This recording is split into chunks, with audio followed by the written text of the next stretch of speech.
तो Iran, America और Israel की आग क्या अरब देशों को जलाकर मानेगी? ये सवाल इसलिए क्योंकि हर घंटे के साथ युद्ध विश्लेषक हैरान हैं, जो ये मान रहे थे कि लड़ाई अब बहुत ज्यादा दिनों तक नहीं चलेगी। खामेनेई की मौत के बाद ईरान बस कुछ दिन गुस्सा दिखाएगा और फिर शांत हो जाएगा।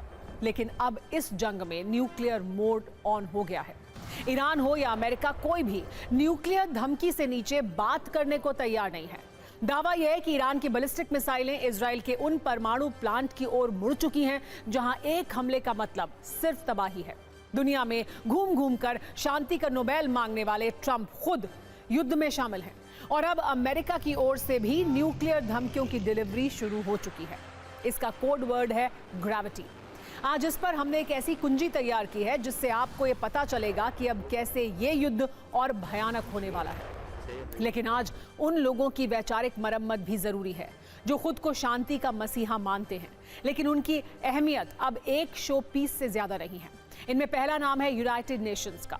तो दुनिया को मानवाधिकारों का लेक्चर देने वाले शांति के चैंपियन भी बड़ी शांति के साथ अरब को जलता हुआ देख रहे हैं। और ईरान कह रहा है कि अभी यह सिर्फ आगाज है, अंजाम और खतरनाक होने वाला है।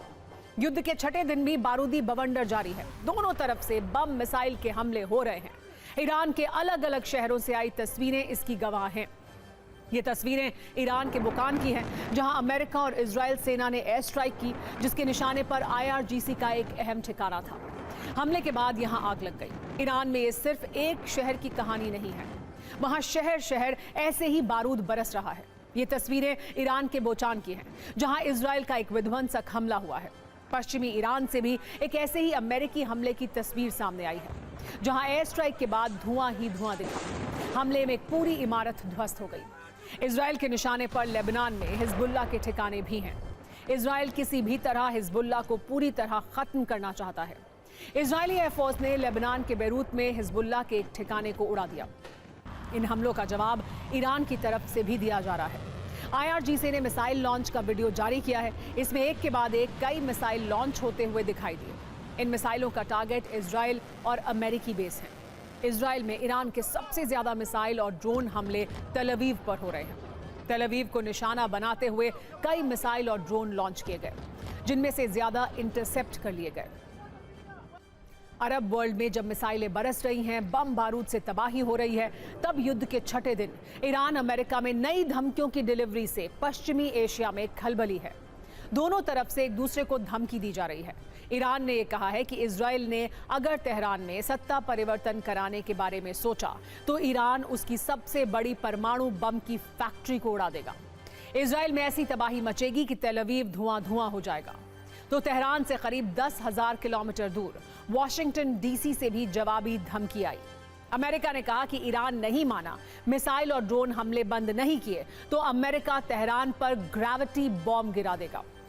अब इन धमकियों को डिकोड करने वाले एक्सपर्ट्स ये कह रहे हैं कि ये युद्ध न सिर्फ लंबा चलेगा, बल्कि इससे पश्चिमी एशिया में महाविनाश का खौफनाक चैप्टर भी खुल सकता है। वैसे ईरान की तरफ से 2 धमकियां दी गई हैं।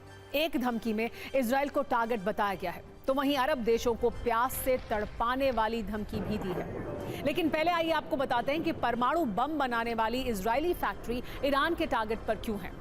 ईरान ये जानता है कि अमेरिका की ताकत के सामने उसका लंबे वक्त तक टिके रहना मुश्किल हो सकता है। ऐसे में ईरान ने अब सीधे इजराइल के डिमोना परमाणु साइट पर हमले की वार्निंग दे दी है। ईरान की न्यूज एजेंसी ISNA ने एक सैन्य अधिकारी के हवाले से रिपोर्ट दी है कि इजराइल ने अगर सत्ता परिवर्तन की कोई भी कोशिश की तो ईरान की सेना डिमोना प्लांट को उड़ा देगी। पिछले वर्ष जब 12 दिन तक ईरान इजराइल में संघर्ष चला था, उस समय भी ईरान की कुछ मिसाइलें डिमोना के पास जाकर गिरी थी और इसे ईरान की बड़ी चेतावनी के तौर पर देखा गया था। ईरान ने इसके अलावा खाड़ी के देशों को प्यासा मारने का प्लान भी बनाया है। इसके पीछे की कहानी यह है कि अरब वर्ल्ड के पास मीठे पानी के स्रोत ना के बराबर हैं। ऐसे में समुद्र के खारे पानी को पीने लायक बनाने के लिए सऊदी अरब, दुबई, कतर और बहरीन में कई बड़ी फैक्ट्रियां काम करती हैं। ब्लूमबर्ग की रिपोर्ट ये कहती है कि अरब देशों से अमेरिका को सैन्य कार्रवाई के लिए मदद बंद नहीं हुई तो ईरान इन्हें अपना निशाना बना सकता है। 1970 के दशक से लेकर अब तक खाड़ी के देशों में ऐसे 450 प्लांट हैं। कहा यह जाता है कि खाड़ी देशों के लिए तेल से ज्यादा जरूरी पानी है। इसीलिए अमेरिका की खुफिया एजेंसी CIA ने इन कंपनियों को स्ट्रेटेजिक कमोडिटी करार दिया है। रिपोर्ट में यह भी कहा गया है कि जंग लंबी खिंची तो ईरान वहां के सॉफ्ट टारगेट्स जैसे कि एनर्जी साइट, एयरपोर्ट को भी निशाना बना सकता है। यानी ईरान बड़े वॉर गेम की योजना बना रहा है जिसमें पूरे अरब वर्ल्ड को वो मुसीबत में डाल सकता है। ईरान की इन दोनों धमकियों ने इजराइल और अमेरिका के साथ साथ अरब के देशों को परेशान कर दिया है, क्योंकि डिमोना एटमी प्लांट इजराइल के लिए बेहद अहम है। डिमोना न्यूक्लियर साइट को आधिकारिक तौर पर Shimon Peres Negev Nuclear Research Center कहा जाता है। नेगेव रेगिस्तान में ये एक सीक्रेट न्यूक्लियर सेंटर है। जानकारों के मुताबिक डिमोना इजराइल के परमाणु हथियार कार्यक्रम का प्रमुख केंद्र है और वहां पर प्लूटोनियम का प्रोडक्शन किया जाता है जो परमाणु बम बनाने के काम आता है। इसका निर्माण फ्रांस की गुप्त तकनीक की मदद से 1950 के दशक में शुरू हुआ।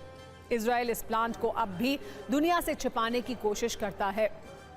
शुरुआत में तो इजराइल ने इसे एक कपड़ा फैक्ट्री बताया था, लेकिन अब इजराइल का दावा है कि वहां विज्ञान, स्वास्थ्य और कृषि के क्षेत्र में न्यूक्लियर एनर्जी के प्रयोग पर काम होता है। इसकी सुरक्षा इतनी सख्त है कि ऊपर से विमान निकलना भी बैन है। यानी एक तरफ से ये प्लांट इजराइल की सुरक्षा के लिए धड़कन की तरह है और उसी धड़कन को ईरान ने अगर बंद कर देने की धमकी अब दे दी है।